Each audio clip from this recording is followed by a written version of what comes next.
कहानी की शुरुआत में हम एक जापानीज आदमी को देखते हैं जो एक सफेद खाली कमरे में जागता है। कमरे में न दरवाजा है, न खिड़की और ना ही कोई और इंसान। जब वो दीवार के पास जाता है तो उसे दीवार पर एक अजीब सा बटन दिखाई देता है। एक्साइटमेंट में वो उसे छूता है और फिर दबा देता है। अचानक कमरे की फर्श और दीवारों से सैकड़ों हंसते हुए नन्हे फरिश्ते बाहर आते हैं। कुछ सेकंड के लिए वहां मौजूद रहकर वे फिर से दीवारों में चले जाते हैं, लेकिन जाते जाते वे दीवारों और फर्श पर अजीब अजीब बटन छोड़ जाते हैं। ये सीखने का चरण होता है।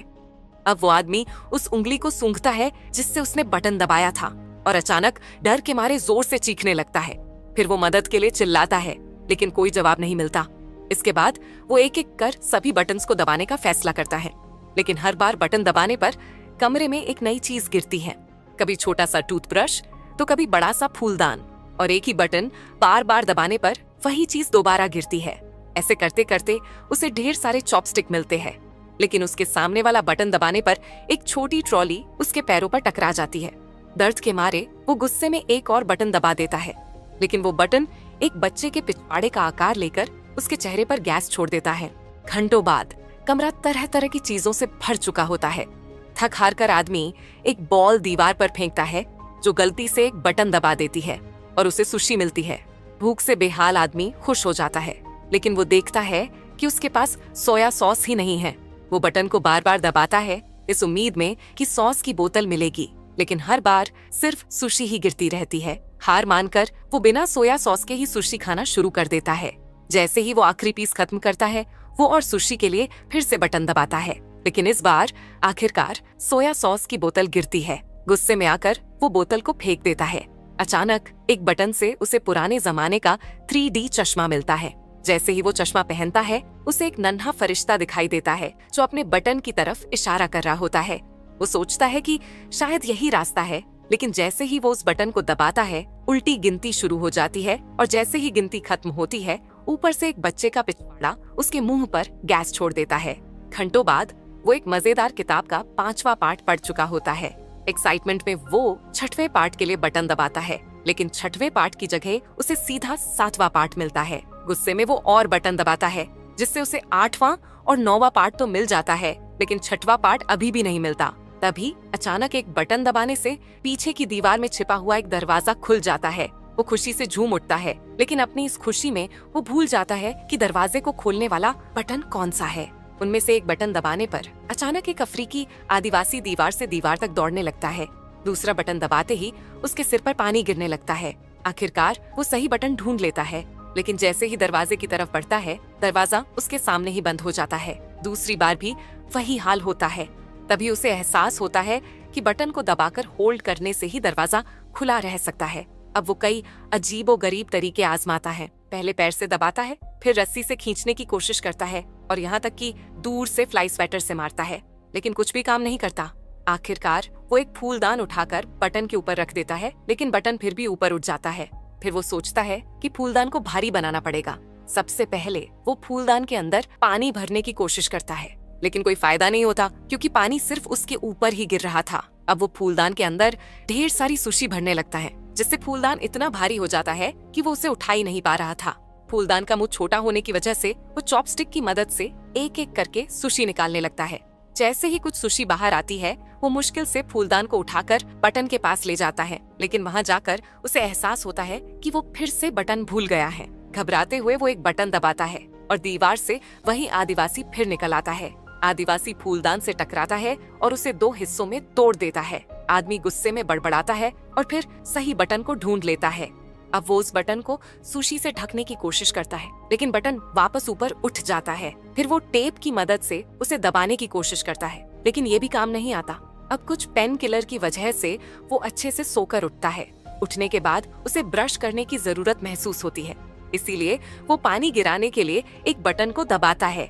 हालांकि वो गलत बटन होता है, लेकिन उस बटन की वजह से एक लंबी रस्सी ऊपर से गिरती है, जिससे आदमी का मूड तुरंत ठीक हो जाता है, क्योंकि उसे दरवाजे तक पहुंचने का आइडिया आ गया था। अब वो बटन दबाता है और रस्सी पर झूलते हुए उस दरवाजे के पास टाइम रहते पहुंच जाता है, लेकिन अंदर जाते ही वहाँ पर एक और दरवाजा होता है। वो उसे खोलने की कोशिश करता है, पर दरवाजा लॉक होता है। अब वो पहला दरवाजा बंद होने से पहले रूम में वापस तो आ जाता है, लेकिन दरवाजा उसके पीठ पर लग जाता है। गुस्से में वो दीवार पर एक बटन पर जोर से लात मारता है, जिससे रूम के बीचों बीच एक चाबी हवा में तैरने लगती है। वो तुरंत समझ जाता है कि ये चाबी दूसरे वाले दरवाजे की है, लेकिन दरवाजे की तरह ही कुछ देर बाद ये चाबी भी गायब हो जाती है। इसीलिए अब इस आदमी को चाबी के साथ साथ दरवाजे को भी खुला रखने का तरीका ढूंढना होगा, मगर सबसे पहले उसे फिर से उस बटन को ढूंढना होगा जिससे चाबी आती है, क्योंकि वो उस बटन को भूल गया था। वो दीवार पर एक रैंडम बटन को दबाता है और अचानक वहाँ से एक कुत्ता निकलकर उस पर भौंकने लगता है। दूसरी बार भी वही होता है, लेकिन तीसरी बार उसे आखिरकार सही बटन मिल जाता है। इसके बाद वो बटन को देखते देखते पीछे की ओर जाता है और वहाँ रखी सुशी लेकर फिर से उस बटन के पास आता है और सुशी को उस बटन के ऊपर रख देता है। लेकिन जैसे ही बटन दबता है, फिर से वही कुत्ता बाहर आ जाता है। गुस्से में वो दोबारा सही बटन ढूंढ लेता है और एक नया प्लान बनाता है। इस बार वो रस्सी की मदद से झूलकर दोनों बटन तक एक साथ पहुंचने की कोशिश करता है, मगर ये प्लान भी बुरी तरह फेल हो जाता है। जैसे ही वो फर्श पर गिरता है, उसकी नजर एक प्लंजर पर पड़ती है, जो कि उसे किसी पुराने बटन से मिला था। प्लंजर देखते ही उसके दिमाग में एक जबरदस्त आइडिया आता है। वो सोचता है कि प्लंजर की मदद से वो दीवार पर चिपक कर बटन दबा सकता है।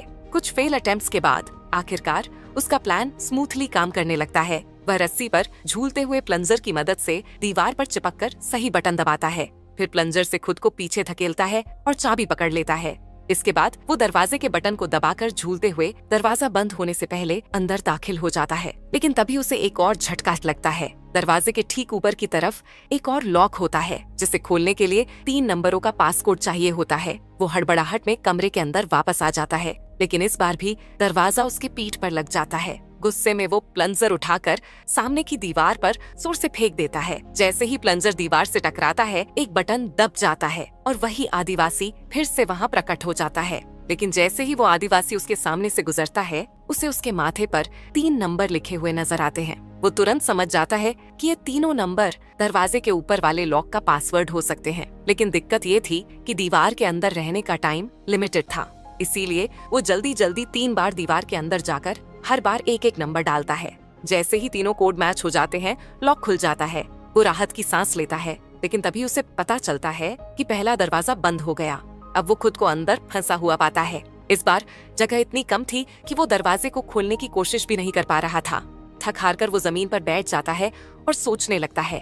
उसे वो पल याद आने लगते हैं जब वो बटन से मिलने वाली अजीब चीजों के साथ खेला करता था।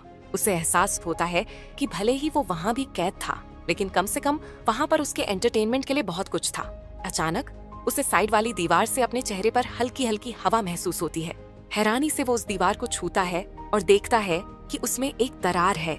उसे तुरंत समझ आता है कि ये दीवार नकली है। बिना टाइम वेस्ट किए वो दीवार को खोलकर एक मिस्टीरियस हॉलवे में प्रवेश करता है। ये रास्ता हवा में तैरता हुआ लग रहा था और ऐसा महसूस हो रहा था मानो यहाँ से बाहर निकलने के लिए उसे अनंत काल तक दौड़ना पड़ेगा।